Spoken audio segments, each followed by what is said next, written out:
Vamos a dar paso ya a la mesa titulada Lesiones en el ligamento cruzado anterior, desde la intervención a volver a competir, de la mano del doctor José María Silverberg. Él es especialista en medicina deportiva con amplia experiencia en traumatología de rodilla y hombro y a la vez también es director médico de la Unidad de Medicina Deportiva de Vitas Invictum, situado en el Hospital Universitario Vitas Madrid Arturo Soria, donde ha conformado un equipo de profesionales especializado multidisciplinar, medicina, cirugía, fisioterapia, nutrición, rehabilitación y readaptación, con herramientas tecnológicas avanzadas para pruebas, diagnóstico, tratamiento y recuperación, con el propósito de brindar servicios médicos de excelencia y el objetivo de ayudar a deportistas, profesionales y aficionados a alcanzar su máximo potencial y rendimiento. Tenemos con nosotros al doctor José María Silverberg y lo recibimos en el escenario. Muchísimas gracias. Ya lo tengo aquí detrás. Bienvenido, doctor. Muchas gracias por acompañarnos. Muchas gracias. Antes de empezar, quería agradecer a Josep y a José por la amable invitación. Aprovechamos un tema que nos apasiona y también con el nuevo modelo que hemos desarrollado para el Return to Play para los deportistas. Quiero aprovechar y lo podemos presentar.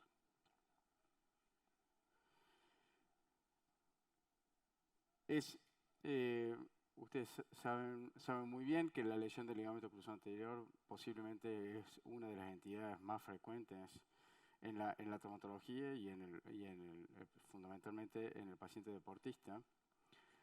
¿Qué hay en la literatura sobre Return to Play?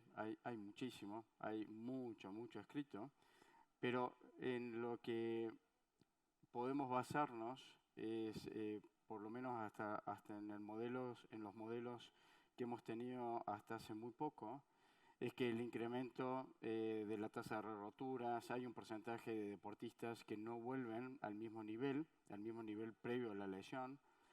La posibilidad, por lo tanto, de desarrollo de proceso artrósico, pero fundamentalmente en la limitación de continuar en la carrera deportiva.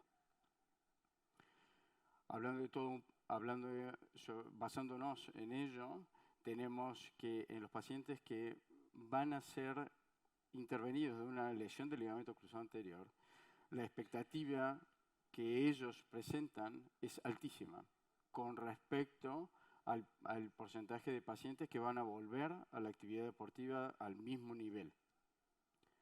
Por otro lado, también tenemos claro que los pacientes que tienen menor de 20 años y han sufrido una lesión del ligamento cruzado anterior, después hablaremos sobre pequeños matices sobre ello, pero en el que no teníamos otras consideraciones, solamente la lesión aislada del ligamento cruzado anterior, había una alta tasa de re-roturas entre el 30 y el 40% que pueden comprometer a la misma rodilla o a la contralateral.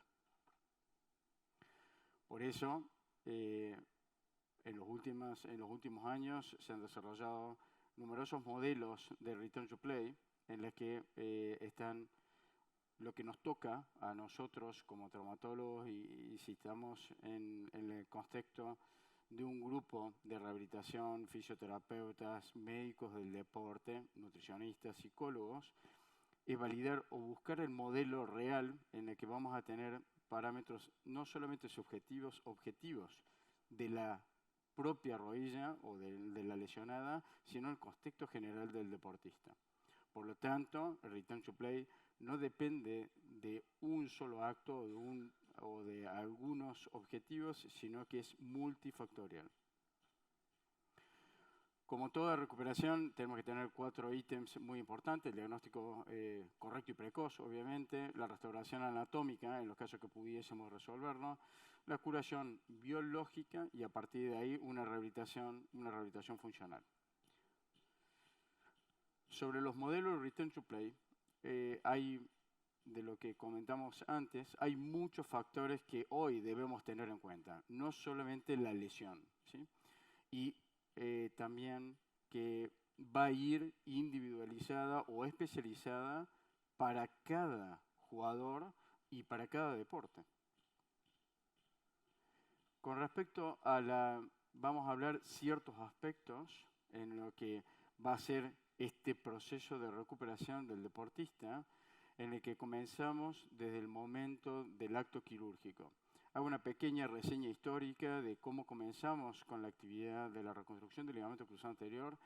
Hasta hace unos cuantos años atrás hacíamos una técnica transtibial. ¿Qué significa eso? Que a través del túnel tibial yo intentaba buscar cuál era el punto más anatómico de la reconstrucción a nivel femoral. Pero como saben bien, estaba muy... la técnica transtibial no es una técnica anatómica, sino que es donde nos permitía continuar a través del túnel, localizar el túnel femoral. Hubo algunas desarrollo de técnicas para tratar de buscar la isometría o la parte más anatómica. De ahí surgió la técnica anatómica, no utilizando el túnel femoral a través del túnel tibial, sino a través del portal anteromedial. Hubo una serie de desarrollos técnicos en el que pasaron a monofascicular, bifascicular, también desde el portal anteromedial. Otros factores que debemos tener en cuenta, y hoy creo que se tiene más en cuenta, que podemos considerarlo a posteriori si tenemos tiempo para discutirlo, es los refuerzos extraarticulares o la reconstrucción del ligamento anterolateral. Lo que sí está comprobado, y hay una evidencia científica en ello, es que disminuye el riesgo de re-roturas, fundamentalmente en ciertos grupos poblacionales, como son los pacientes por debajo de los 20 años, con hiperlaxitud, con un pivot explosivo, o en aquellos pacientes en que han tenido previamente una reconstrucción del ligamento y se han vuelto a romper. Otra técnica que estamos utilizando en la actualidad, acuérdense que estamos utilizando fibras de colágeno, ya sea por parte del HTH o isquiotibiales o tendón de cuádriceps, y en lo que intentamos hacer que esas fibras de colágeno, hasta que se incorporen, tengan la menor deformidad posible. A eso se llama internal blaze. Es una aumentación sobre la plastia.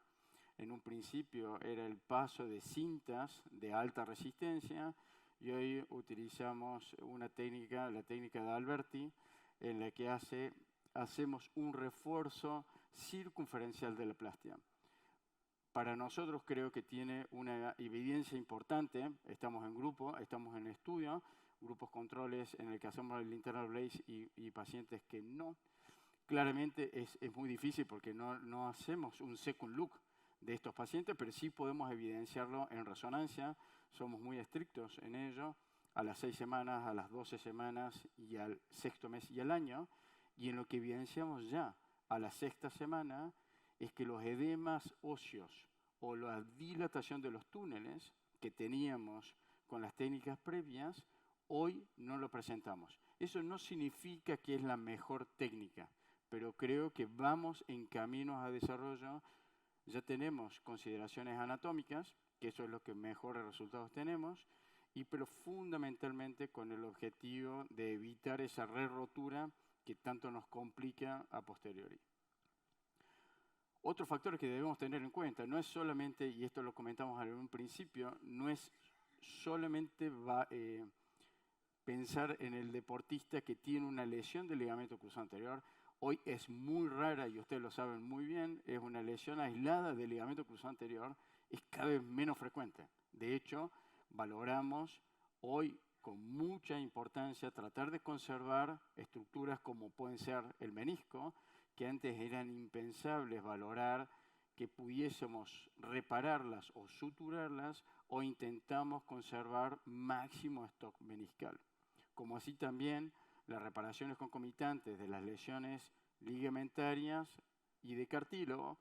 Y otro factor que posiblemente no tengamos muy en consideración, salvo que viésemos revisiones o re-roturas de ligamentos cruzados anterior, es un poco la anatomía del paciente, como por ejemplo es la reconstrucción de los ligamentos laterales internos. Hoy, más que reparación, abogamos a la reparación o a la aumentación de las lesiones del ligamento cruzado anterior con las técnicas anatómicas, puede ser monofascicular o bifascicular, y fundamentalmente en aquellos pacientes, me voy a detener un poquito aquí y, para poder explicarlos, son en aquellas pacientes que van a tener una caída o una pendiente tibial mayor, lo que supone un aumento de la tensión del ligamento cruzado anterior.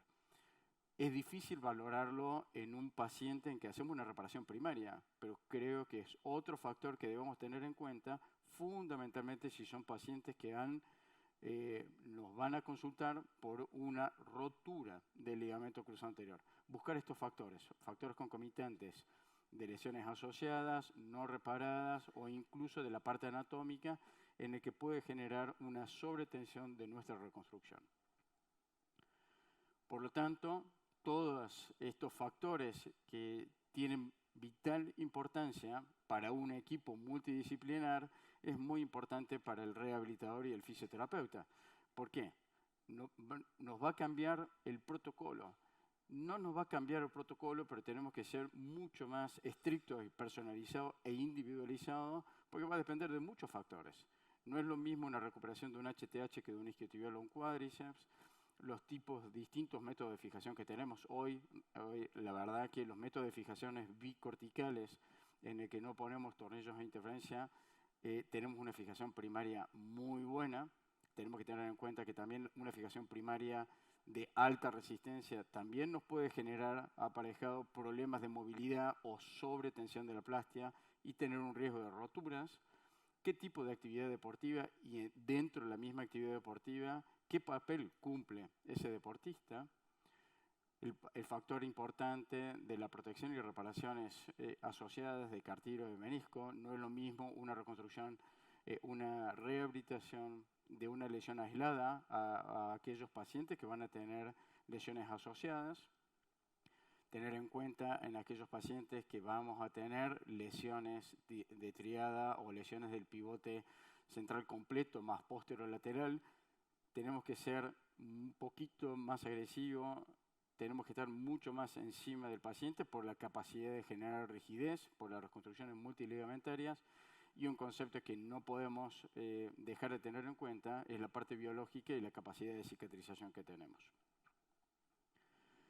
Con respecto al modelo que uno trata de desarrollar o que cada uno de nosotros tenemos en la cabeza, es el desafío de no generar una nueva lesión o que evitar esas recaídas, volver al mismo nivel de la actividad previa a la lesión y por lo tanto prolongar la vida deportiva de nuestros propios deportistas.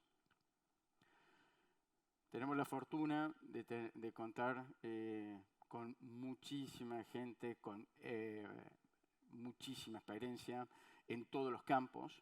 Hoy tenemos, ustedes ya lo conocen muchísimo, al profesor Villalón, pero tenemos gente en todos los ambientes, de la parte de fisioterapia, de la fase de entrenamientos personales, readaptación.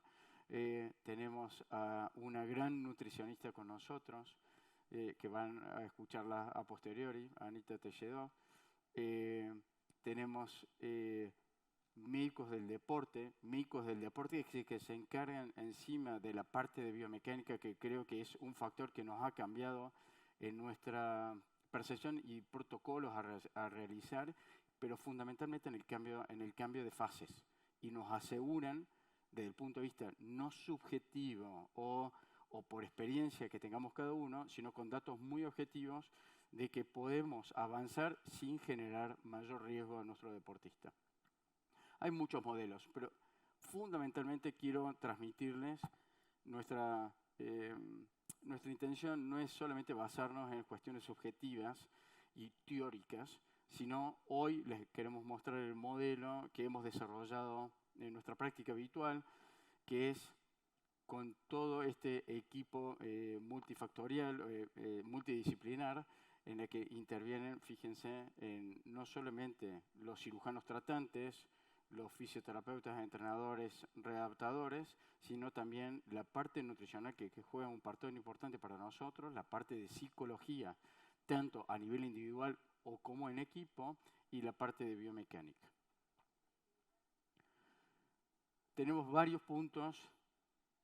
Si volvemos a uno de los conceptos al principio de la charla, el modelo estaba basado solamente en tener en cuenta el tipo de lesión que teníamos, o sea, la lesión aislada del ligamento cruzado anterior. Hoy hay otros factores que no podemos dejarlo de tener en cuenta, como son, por ejemplo, la propia inhibición muscular, que genera la propia lesión del ligamento cruzado anterior y la que nosotros generamos por el procedimiento quirúrgico. Por lo tanto, hoy hacemos mucho hincapié en tratar de recuperar esa inhibición muscular en las distintas fases. Después, si quieren, por cuestión de tiempo, lo podemos discutir a posteriori. Los recursos neurocognitivos con electroestimulación, la adaptación motora, la real adaptación motora, porque ya lo conocen, cómo nos vamos adaptando a las fases de distinta recuperación, sino realmente es adaptarnos fisiológicamente a un patrón normal motor, no de adaptación a los dolores, a las posiciones antálgicas, a las lesiones concomitantes. Los factores psicológicos y sociales y del entorno, claramente, a nivel individual y a nivel del grupo. Fundamentalmente yo creo que eso es lo que el equipo multidisciplinar nos aporta, el de tener varias caras para poder ayudarlos al deportista. Factores importantes como son el rendimiento del estado físico. El estado físico no solamente neuromuscular, sino en los distintos índoles, por ejemplo, en la propiocepción, en la estimulación muscular, en la sensación de estabilidad, en la sensación de sentirse seguro al entrar al campo. La rehabilitación claramente en el campo, ya no lo hacemos solamente indoor, lo hacemos outdoor, en la que está ese puente que nos permite desde la rehabilitación hasta el máximo rendimiento. Claramente es una fase adaptativa del jugador y creo que es muy importante para ese cambio psicológico de estar en una sala de recuperación a estar en su medio. Y como les comentaba antes, creo que el factor desequilibrante, aparte del valor humano de cada uno de los integrantes, es las plataformas de biomecánica que nos permite hacer el cambio de distintas fases sin poner en riesgo lo que se ha reparado o las lesiones que se han reparado y poder seguir permitiendo el alto rendimiento. Por lo tanto, el Return to Play es un proceso claramente gradual en el que intervienen distintos factores y funciones que se van a cumplir en la rehabilitación, en la readaptación y en el alto rendimiento. Quiero hacer un pequeño resumen en lo que hoy, hasta ahora, teníamos en la literatura y qué podemos aportar. No solamente con este modelo, esto no significa que tengamos el modelo, sino que creo que tenemos que desarrollarlo en conjunto, pero me parece que esto aporta varios factores o funciones que hasta ahora no lo teníamos claro. El porcentaje de deportistas es alto en el que no llegan al mismo o que no regresan al mismo nivel. Nos basamos en datos más bien subjetivos y objetivos, pero muy centrados en la recuperación de la rodilla y no en el valor integral del deportista.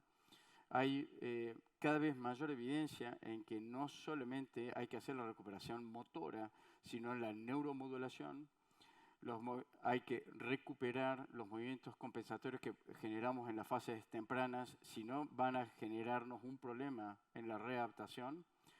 La estimulación sensorial y cognitiva nos ayuda a este primer factor, que es la recuperación motora. Eso como primer resumen. Como segundo resumen, también tenemos que tener en cuenta, y cumple un papel importante, los factores psicológicos, sociales y contextuales en la recuperación de una reconstrucción del ligamento cruzado anterior.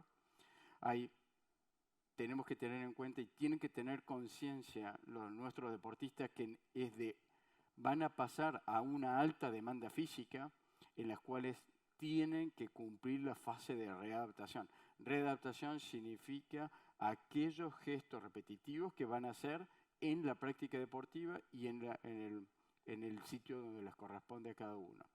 Y creo que hoy también vamos con esa tendencia que los estudios biomecánicos tienen un valor importante a la hora de tomar la decisión del return to play. Con respecto al modelo, creo que para nosotros el paradigma cambió no solamente de verlo desde el punto de vista, y esto nos han ayudado mucho los médicos del deporte y toda la gente que va a formar el equipo multidisciplinar, porque si no el cirujano lo veíamos solamente como una reparación aislada del ligamento cruzado, y creo que todos estos factores que influyen, como las funciones neurocognitivas y neurofisiológicas, tienen que estar presentes. La intervención quirúrgica tiene que adaptarse al deportista, tiene que adaptarse al deporte que vamos a hacer, y otra serie de preguntas, como por ejemplo, ¿cuándo es el mejor momento para poder hacerlo? ¿Qué técnica quirúrgica debo emplear? Y fundamental, y creo que eso nos ha ayudado muchísimo, todo esto, a pesar de tener, aparte de tener un equipo multidisciplinar, el factor más importante es que el paciente se siente que lo hemos incorporado y él mismo se incorpora a la rehabilitación. Muchas gracias por su atención.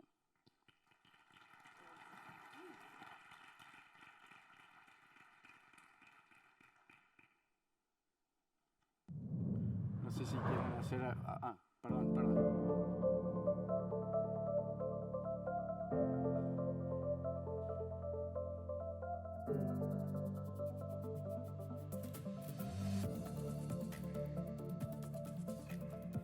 Flor es una deportista de muy alto rendimiento, de hockey hierba, seleccionada a España, por lo tanto este tipo de lesiones, que es una de las más complejas, como es la lesión de cruzado anterior de menisco, es de mucha importancia hacer una buena rehabilitación, no solo para recuperar unos buenos niveles de salud, sino también de rendimiento. Durante las fases de rehabilitación y readaptación, lo más importante es hacer unas mediciones seriadas a lo largo de todas las fases para ver cómo va evolucionando todas sus cualidades físicas a lo largo del tiempo. Yo me lesioné en un entreno de la selección, fui a hacer un regate y cuando yo me estaba yendo de la defensa pisé el palo, entonces al resbalar la rodilla se me fue y escuché un pinchazo muy grande. Los doctores me dijeron que era lesión del cruzado anterior y del menisco. El doctor sí lo dijo que el menisco igual no estaba al 100% roto y que había que someterme a cirugía, y una vez allí dentro me hizo una reconstrucción del cruzado con isquiotibial y una sutura del 50% del menisco. Después de que se interviene quirúrgicamente, lo primero que hay que evaluar es cómo recupera la movilidad, tanto de la rodilla como de las otras articulaciones cercanas, como es la cadera y el tobillo. Por lo general evaluamos a las 4 o 6 semanas para ver que haya completado todas esas sesiones de fisioterapia con el objetivo de recuperar toda la movilidad articular.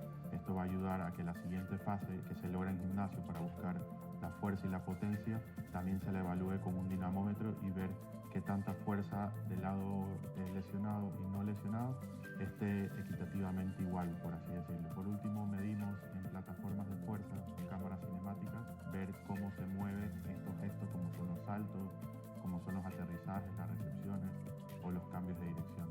Y así vamos evaluando y evolucionando la lesión dependiendo de lo que vaya entrenando con su fisioterapeuta y su readaptador, y tener los datos objetivos con las pruebas biomecánicas. Una vez pasé de esa fase, se decidió entre todo el cuerpo médico que lo mejor era trasladarme al centro de alto rendimiento. En el centro de alto rendimiento empecé a ganar toda la fuerza y toda la potencia, y una vez gané eso, se decidió que podía venir a empezar a hacer todos los estudios biomecánicos con el doctor Camilo Chiquito. El estado de Flor ahora es muy bueno. Después de 4 meses de su intervención quirúrgica, hemos hecho todo su seguimiento a través de los fisioterapeutas, del doctor Silverberg con la parte clínica y de diagnóstico por imágenes.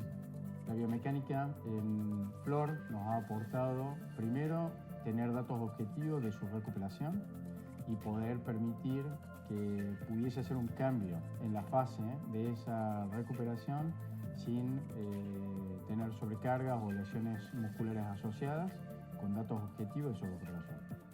final yo me he sentido muy arropada tanto por mi club como selección, el Centro de Alto Rendimiento y Invictum, para que sea una recuperación amena, rápida y sobre todo eficaz, y es lo que al final me ha dado la ilusión y el trabajar para poder volver a competir y poder seguir logrando los objetivos que tengo. Yo espero que en enero o febrero pueda volver a competir al máximo nivel y utilizar toda la segunda parte de la liga y poder incluso darle premios al club, pero sobre todo con los ojos puestos en ir a los Juegos y conseguir algo. Si quieren hacer alguna pregunta. Si hay alguien por ahí, veo una mano alzada, perfecto. Si algún compañero le puede acercar el micrófono para poder escucharlo bien. Y abrimos esta ronda de preguntas o inquietudes con el doctor Silverberg. Muchas gracias, compañeros. Ahora sí. Ahora sí. Hola, buenos días. Bueno, muchas gracias por su ponencia, ha estado muy interesante. Me gustaría preguntarle sobre su opinión sobre el refuerzo lateral, el LEMER. Ha dicho algún criterio, pero quería preguntarle un poco su opinión, porque solo lo he visto en mujeres, y ver si era un criterio específico hacerlo solo en mujeres o porque en ciertas mujeres sí y en otras no. Conocer su opinión. Muchísimas gracias, muy buena pregunta. En general, el LEMER, para recalcar un poquito lo que habíamos hablado durante la presentación, hay sí procesos en que lo tenemos que realizar sí o sí. Por ejemplo, en una revisión de un ligamento cruzado anterior, hoy, sin dudarlo, ojo, evitando no teniendo otros factores asociados como lo que habíamos hablado, ¿no? Del slope, lesiones concomitantes no tratadas o no tratadas en su momento, un genu varo con recurvatum. Quitando estos casos excepcionales, en pacientes con rotura del ligamento cruzado anterior, pacientes laxos o hiperlaxos, hoy nosotros establecemos, es la evidencia científica, por debajo de los 20 años, por esa hiperlaxitud, en pacientes de alta demanda de pivote y en el examen clínico con un pivote franco, a esos pacientes no tenemos ninguna duda en reconstruir, hacer una aumentación extraarticular. Nosotros hacemos fundamentalmente reconstrucciones extraarticulares, pero también se puede hacer la reparación del ligamento anterolateral, ¿sí? El concepto era muy bueno, lo que comentabas en principio, no porque sea mujer, lo que pasa es que las mujeres tienen cierta laxitud y esto ya lo están viendo y hoy es evidente socialmente con el impacto que tiene el fútbol y el fútbol femenino, el aumento del riesgo que tienen las mujeres de romperse el ligamento cruzado anterior. Pero no solamente por la laxitud, sino que hay otro factor concomitante, que es la escotadura, es el espacio intercondilio, es bastante más estrecho, que eso ayuda y predispone a las lesiones del ligamento cruzado anterior. Entonces, en todos esos casos, sí le asociamos reconstrucción o aumentación extraarticular. ¿Sí? Sí, bueno, era en relación con la pregunta que ha hecho el compañero. En la técnica de reconstrucción del EMER, ¿sugerirías algún consejo en cuanto a la recuperación y a la rehabilitación de cruzado anterior con LEMER o sin LEMER? O sea, ¿cuál sería la diferencia principal? Buenísima la pregunta. Nosotros hacemos mucho hincapié, si nos permite la reconstrucción, ligamento cruzado anterior y la extraarticular, que no tengamos otras lesiones asociadas, hacer una recuperación precoz, rápida. O sea, no generamos ningún reparo a la hora de la limitación de la movilidad o de la carga, por ejemplo. Sí estaría asociada, o sí lo tenemos en cuenta cuando hay otras lesiones asociadas, pero el LEMER, al contrario, cada vez nos da mucho más. Yo creo que es una cosa muy importante que tenemos que erradicar la sensación de subjetividad, sino la objetividad, vemos patrones de marcha, vemos con los estudios mecánicos, con los análisis que hacen los fisioterapeutas, que el EMER para el propio paciente le da mayor sensación de estabilidad. Por lo tanto, no restringimos en nada la movilidad ni la carga.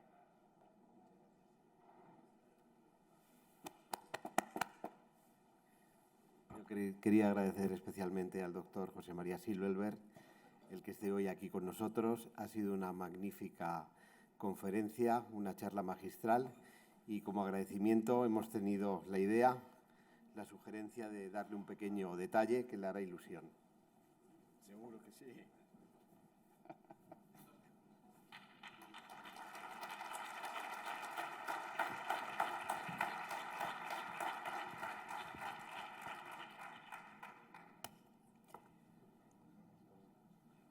Muchísimas gracias, doctor, por su participación en el Congreso. Muchas gracias y enhorabuena. Gracias por compartir todo este conocimiento con nosotros hoy en esta tercera jornada del Congreso Articulando el Deporte.